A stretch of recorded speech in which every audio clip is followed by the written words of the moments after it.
जय श्री महाकाल। 24 घंटे में वशीकरण, किसी को भी अपने वश में कर लेना।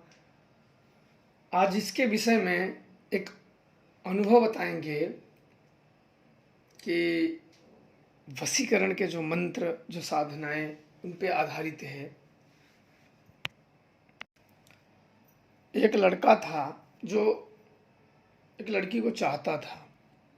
मैं यहाँ नाम लड़के का और लड़के का नहीं बताएंगे, बस आप लोग इसको ध्यान से सुनिए कैसे जीवन में घटनाएं घटती हैं और इनका अंजाम क्या होता है। और वो लड़की उसी के कॉलेज में पढ़ती थी। लड़के के पिता, उनका खुद का व्यापार था, तो पैसे आदि की कोई समस्या थी नहीं। और लड़का उस लड़की को जब भी जाता था तो देखता था, हेलो हाय करता था। इससे आगे कभी कहानी नहीं बढ़ी और लड़का मन ही मन उस लड़की से प्रेम करने लगा था और सपने सजाने लगा कि ऐसे ये करेंगे, वो करेंगे, ऐसे करेंगे, वैसे करेंगे। पर इसके आगे कभी बात न बढ़ी। और लड़की थी, वो भी एक नामी गिरामी सरकारी पद पे थे, उनकी वो लड़की थी और वो अच्छे घराने से और संस्कारित लड़की थी। वो आलतू फालतू के लोगों के चक्कर में नहीं पड़ती थी। वो आलतू फालतू बातों के, अपने काम से काम, आलतू फालतू बातों, आलतू फालतू लोगों के चक्कर में वो नहीं पड़ती थी। अब दिन बीतते गए और धीरे धीरे ये अपनी पढ़ाई लड़का छोड़ दिया अपने पिताजी के बिजनेस में काम बटाने लगा। अब धीरे धीरे समय बीतने लगा, लेकिन फिर भी पढ़ाई छोड़ने के बाद भी वो लड़का कॉलेज में आता था। लड़की को देखता था, घूमता था, फिर चला जाता था। फिर कुछ बात करने का प्रयास करता था, हेलो हाय या कुछ करने का प्रयास करता था। कभी कभी बात हो जाती थी, कभी कभी नहीं होती थी, पर इससे आगे कहानी इसकी नहीं बढ़ी। अब ऐसे एक बार ये दुकान पे रुका और कुछ न्यूज पढ़ने लगा। उसमें एक विज्ञापन दिखा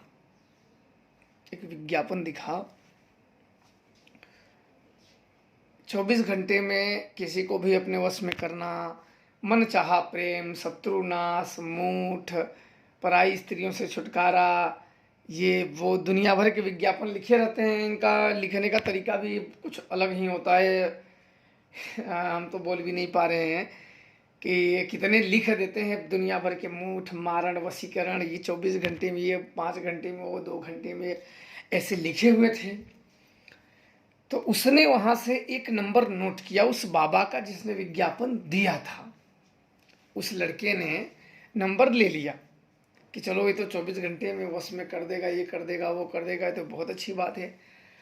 अब आप लोगों को ये ध्यान रखना है कि देखो, अब के ज़माने में यही चीज़ है, आप लोगों को सावधानी है और आप लोग समझ के खुद करना। इसके बाद मैं आपको ये कहानी बता ही रहा हूँ। तो उसने नंबर ले लिए और वो गया घर। अब शाम के समय पे उसने फ़ोन लगाया उस नंबर पे जो उसने लिया था। 24 घंटे में प्रेम, शत्रुनाश, मूठ, बच्चा न होना, औलाद न होना, या पता नहीं क्या 15-20 टाइटल लिख देते हैं। वो नंबर मिलाया तो उधर से किसी ने फ़ोन उठाया तो हेलो आदि हुई, नमस्कार आदि हुई। इसके बाद बात हुआ कि ये बात है, मैं एक लड़की से प्रेम करता हूँ, काम हो जाएगा? बोले हाँ हो जाएगा, काम हो जाएगा। सुबह मिलने की बात तय हो गई। बोले काम तुरंत कर देंगे, ये कर देंगे, वो कर देंगे। जानते हो, आप लोगों को ज़्यादा बताने की ज़रूरत है नहीं। और जो ये वीडियो देखेंगे उनको तंत्र मंत्र में रुचि रहेगी तभी देखेंगे, और आप अच्छी तरीके से जानते हो। अब इसके बाद सुबह आदि बात हो गई, मिलने की डेट फिक्स हो गया। अब फिक्स होने के बाद ये अगले दिन वहाँ गए तो दूर से ही बाबा ने देखा कि आप ही वो हो। क्योंकि भाई जब व्यक्ति मिलने आएगा तो बाबा को तो मालूम है, बाबा जी सूखे पड़े हैं तो बुलाएंगे तो आएंगे, कौन आएगा? बोले आप ही? बोले हाँ हाँ। बोले आओ अंदर। अंदर जब गए तो वहाँ बाबा ने तंत्र मंत्र का माहौल बना रखा था। उस बाबा ने तंत्र मंत्र का माहौल बना रखा था। दीवालों में बड़े बड़े फोटो चिपका रखे थे, गले में माला पहन रखे थे, और भी हवन इत्यादि और बड़े बड़े फोटो, जो उनके तंत्र मंत्र का माहौल है वो पूरा बाबा जी बना रखे थे। बिल्कुल उस एक कमरे में पूरा उनका माहौल, बड़े बड़े फोटो तस्वीर लगे थे, अन्य कई देवी देवताओं के बड़े बड़े फोटो लगे हुए थे। तो बाबा ने पूरा बिल्कुल एकदम तंत्र मंत्र का चित्र, उन्होंने तंत्र मंत्र का माहौल वहाँ बिल्कुल बना रखा था। वहाँ बैठे तो बोले कि हाँ, बाबा ने गला झाड़ के तब उस लड़के से पूछा कि हाँ भाई क्या बात है। तो उन्होंने कहा कि एक लड़की है, उससे मैं प्रेम करता हूँ।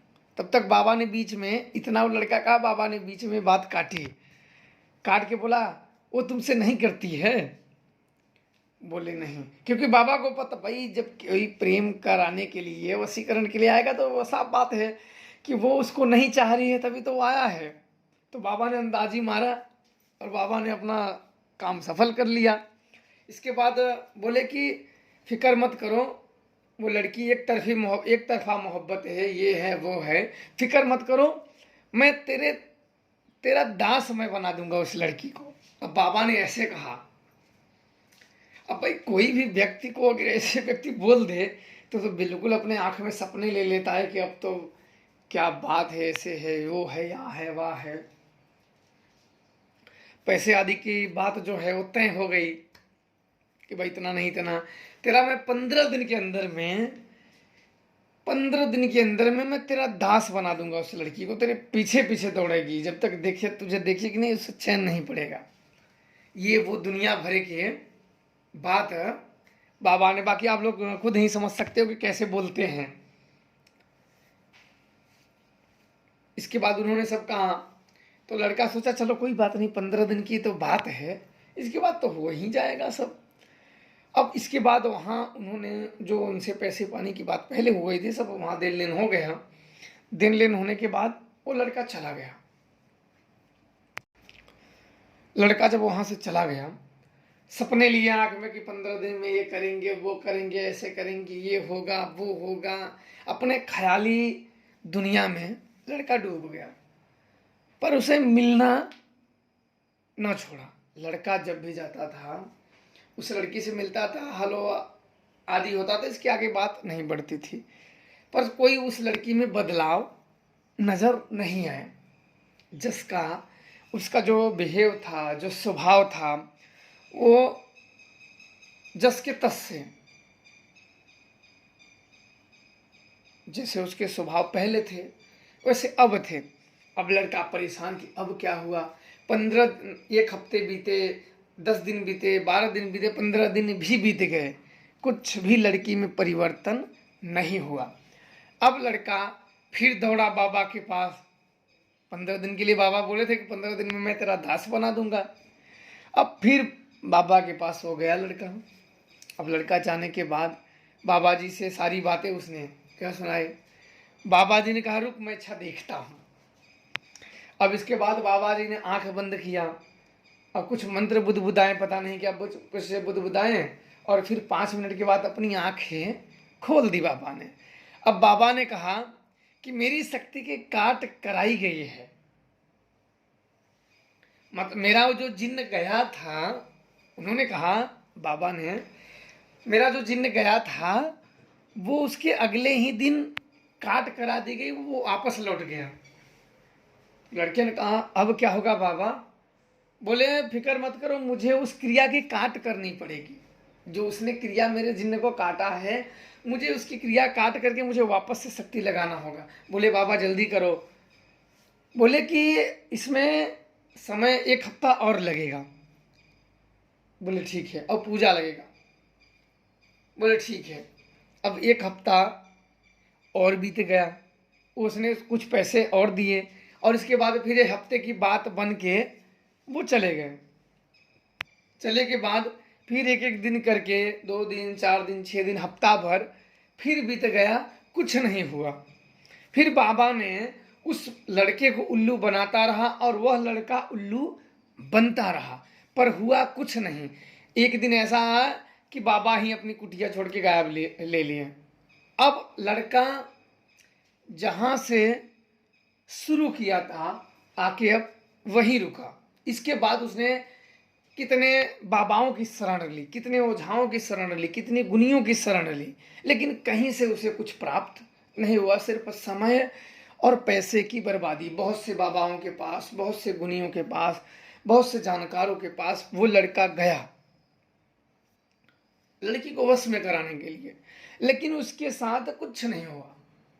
वो जहां से शुरू करता था वहीं आके लेट जाता था। इसके बाद उसके अब असहाय, थका हारा और अपने अपने काम में भी उसका मन न लगता था। फिर ये इधर उधर उसी के चक्कर में दिन पे दिन वो कि अब क्या करें, कैसे करें वो लड़की मेरे बस में हो जाए। फिर एक बार क्या हुआ कि उसने सोचा कि अब क्या करते हैं कि हमें प्राप्त हो। फिर समय बीतता चला गया। लड़के की जो खोज थी वो जारी थी, किसी जानकार के पास, किसी ओझा के पास, किसी गुनिया के पास, किसी मौलवी के पास या किसी भी के पास जाते रहते थे, पर काम कुछ नहीं होता था। बेचारा थक हार के आ जाता था। ऐसे दिन बीतते चला गया, समय का पहिया चलता रहा। एक दिन उसकी एक तंत्र मंत्र की उसके कहीं से बाजार से एक बुक खरीदी, किताब। उसने किताब खरीदी बुक में से कि अब वो सोचा कि अब खुद करते हैं तंत्र मंत्र की वशीकरण की साधनाएं, खुद करते हैं और खुद उसे बुलाते हैं। तो उसने वो बुक खरीद ली और उसे लिखने वाला भी कोई अघोरी था। उस बुक को लिखने वाला अघोरी था और वह अघोरी ने कहा कि ये जो सारे प्रयोग हैं मेरे स्वयं के अनुभूत हैं। उसका कहना था ये कि ये जो सारे प्रयोग मैं लिख रहा हूँ ये मेरे स्वयं के अनुभूत है। उसने ऐसा लिख रखा था उस अघोरी ने। और इस लड़के ने अब चुनी, जो साधनाएं चुनी वो मोहिनी चुनी, मोहिनी साधना इस लड़के ने चुना। इस प्रकार से उसने अपने मंत्रों को, मोहिनी विद्या उसने चुनी। मोहिनी विद्या ना तो उसे पता था कि मोहिनी विद्या के इष्ट कौन है, किसकी परम सिद्धि है, और निर्बुद्धि ने अपने मृत्यु का आवाहन कर बैठा। पर आप लोगों को बता दूं कि कभी भी इस प्रकार से साधनाएं नहीं की जाती हैं। कभी भी साधना करना होता है तो इस प्रकार से साधनाएं नहीं की जाती है। आपको किताबों में या बुक में या नेट पे कहीं भी आपको मंत्र और विधि भी ज्ञात हो सकती है। जब की जो संख्या है वो भी पता लग सकता है, किंतु आप लोगों को ना तो स्थान पूजन पता चलेंगे, दिशा पूजन, दिशा कीलन, योगिनी कोण, स्थानीय देवता पूजन, गुरु पूजन, गुरु ऋण और अन्य शक्तियों के बहुत आदि होते हैं इसमें पूजन, ये आपको नहीं पता चलेंगे। अब उसने जो चुनी वो मोहिनी विद्या की सिद्धि चुनी, परंतु उसे निर्बुद्धि को यह नहीं पता था कि इसकी इष्ट शक्ति कौन है।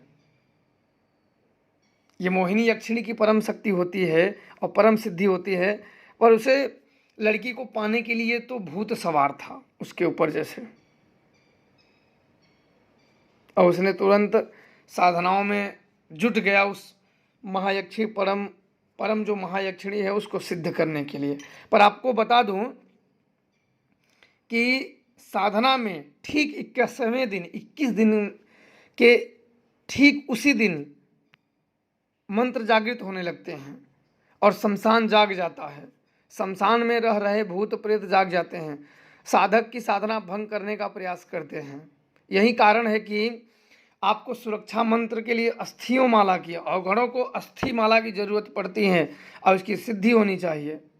पर उस लड़के ने ऐसा कुछ नहीं किया था, और ना ही सबसे पहले जपने वाला प्राण सुरक्षा मंत्र, ये अवघड़ क्रिया होती है, बहुत खतरनाक तरीके से इसकी सिद्धि की जाती है, उसने ये भी नहीं किया था।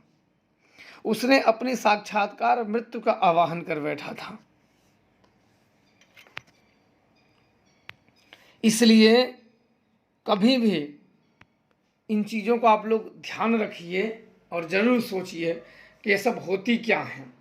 अब उसने अब जप करना शुरू कर दिया था। यह साधनाएं, जो साधना वो कर रहा था, यह साधनाएं एक ही समय पे की जाती है और क्रियाएं 41 दिन की क्रियाएं होती हैं। रात 1 बजे से ये क्रिया स्टार्ट की जाती है। उस लड़के को 17वें दिन जब बैठ के जप रहा था, उसमें तामसिक भोग लगते थे, शराब लगते थे, मांस लगते थे। बैठ के जप रहा था तो उसे एक दूर आदमी दिखा, शमशान में दूर देखा और वो उसकी तरफ आ रहा था और आया और थोड़े दूर वो खड़ा हो गया। वो ओढ़ रखा था, बस उसके पैर भर थोड़े थोड़े दिख रहे थे, बस मुंह तो दिख नहीं रहा था उसका और पूरे शरीर भी नहीं दिख रहा था। अब उसे लगा डर, अब भय के मारे उसकी सिट्टी पिट्टी सब गुम लड़के की। और वो जाने कैसे कि ये है कौन, अब क्योंकि बुक में तो लिखा नहीं था कि भाई ये कौन आया हुआ है कौन नहीं है, कि हम जिसकी सिद्धि कर रहे हैं ये वही है कि कोई और है। तब उसने भारी भरकम आवाज से कहा, क्या कर रहा है?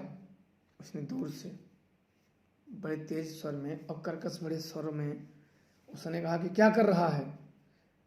अब इसकी तो डर के मारे आवाज ही बंद हो गई हो कि अब क्या कहें, कि अब क्या कर रहा हूं। और उसी चीज में उसने जपते जपते जपते जपते उसने और नजदीक आगे जब तेज स्वर में कहे, पर जैसे मानो कि उस लड़के के गले से आवाज ही न निकलती हो। पर आप लोगों को मैं बता दूं कि प्रथम बार जो कोई शमशान में साधना करता है तो उस महाप्रेत के दर्शन होते ही हैं। उसको बिना पूजा दिए आप शमशान में साधनाएं नहीं कर सकते हो। उसके पूजा का विधान आपको पता होना चाहिए और उसको बिना पूजा दिए आप शमशान में कोई भी साधनाएं सफल नहीं कर सकते और सिद्ध नहीं कर सकते हो। और उस लड़के के साथ भी वही हुआ। उसकी हिम्मत जवाब दिए और वहां से उठ के भागने का प्रयास किया और तभी किसी ने पीछे से उसको उठा के पटका था। उसको उठा के पटका और वहीं वो बेचैत होके सिर उसका फट गया था और वहीं बेचैत होके गिर गया। सुबह तक, सुबह में साफ सफाई वहाँ के जो शमशान वाला था वो देखा, कुछ पैसे दे के बंदोबस्त तो शमशान का किया था, तो वहाँ उसको फटाफट हॉस्पिटल में भर्ती कराया तो उसकी जान बची। पर उसका अभी भी उससे लड़की से मोह नहीं गया। अब वो अन्य जानकारों को ढूंढने लगा अपने वो क्रिया कराने के लिए। अब दूसरे जानकार को वो ढूंढने लगा।